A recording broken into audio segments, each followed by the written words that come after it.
The first sports car, Estrema Fulminea, electric car worth €1,961, almost €2,000,000 cost.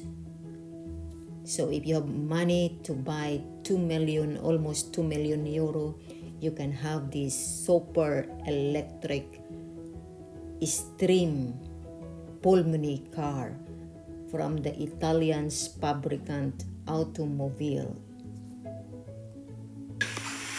So, you say 1, 2, and you have a speed of 100 kilometers an hour.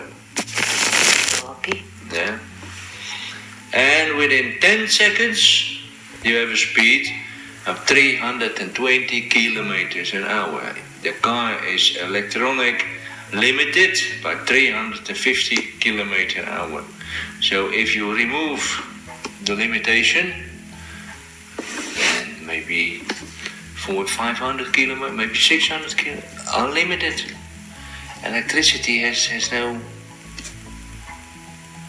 limit for acceleration. But electric engine has no. Compare it with the mixer. You push the button and right away, maximum speed. Huh?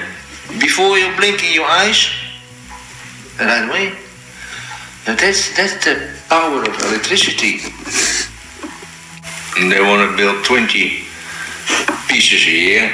So they use another battery system, ultra condenser. And they use now lithium-ion batteries. They can explode. Yeah. So they innovate very fast. Yeah, because maybe 2 years ago, the lithium-ion battery, that was the ultimate innovation. And now they have improved the lithium-ion battery with a condensator battery. And you in a short time, maybe in a few years. So what you can expect in about 2-3 years, they improve this battery system. So every they develop, make better, improve. Until they reach the limit.